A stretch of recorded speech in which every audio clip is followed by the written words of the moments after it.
Drama serial कर्ज जहाँ की आने वाली एपिसोड तो काफ़ी स्टोरी चेंजिंग होने वाली है।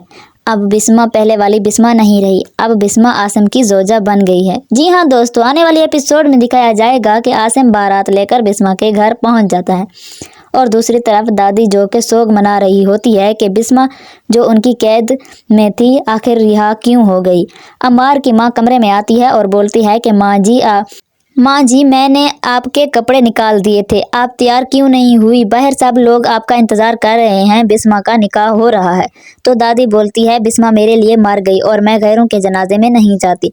फिर दिखाया जाएगा कि बिस्मा तो दुल्हन बनी बैठी होती है। तो अमार की माँ वहां पहुंच जाती है और बिस्मा पर रश्क कर रही होती है कि आसिम की मोहब्बत इतनी ही सच्ची थी कि वो उसने तुम्हें हासिल कर लिया है।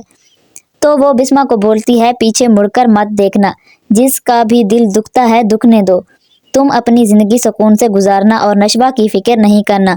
एक माँ जा रही है तो क्या हुआ, अभी उसकी एक और माँ भी इस घर में मौजूद है।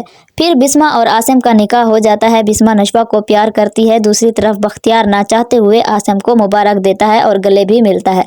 जब बारात रवाना हो जाती है तो नशवा की माँ नशवा से दूर हो जाती है तो नशवा फूट फूट कर रो रही होती है, जैसे छोटे बच्चे माँ के खो जाने पर रोते हैं।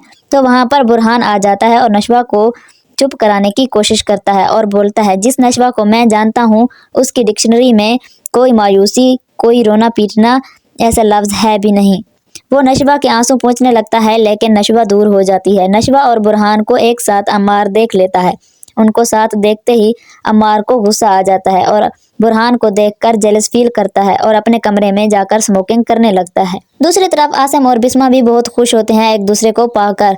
आसिम की खुशी की तो इंतहा नहीं रहती, आखिर उसने अपनी मोहब्बत हासिल कर ही ली और वो बिस्मा को मुंह दिखाई भी देता है और वो बिस्मा को बोलता है अब तुम्हें कोई गम कोई दुख नहीं होगा, मैं हमेशा तुम्हारे साथ रहूंगा, हमेशा तुम्हारा निगहबान बनकर। और फिर बिस्मा शर्माने लगती है। बारात के जाने के बाद बख्तियार अपनी माँ के कमरे में आता है। उसे तो पहले से ही सदमा लगा हुआ था, इसलिए वो रो रही होती है, लेकिन बख्तियार के आने पर वो अपनी आंखें बंद कर लेती है। तो बख्तियार अपनी माँ के सर पर हाथ फेरता है और बोलता है बिस्मा बेगम, तुम्हें क्या लगता है कि तुम जीत गई हो? जिस दिन हमने हार मान ली उस दिन समझना कि हमारी मौत हो गई। अब बख्तियार की चालें शुरू होंगी। वो जुल्म तो नशवा पर करेगा लेकिन दर्द बिस्मा को होगा। बिस्मा आज़ाद होकर भी आज़ाद नहीं हुई।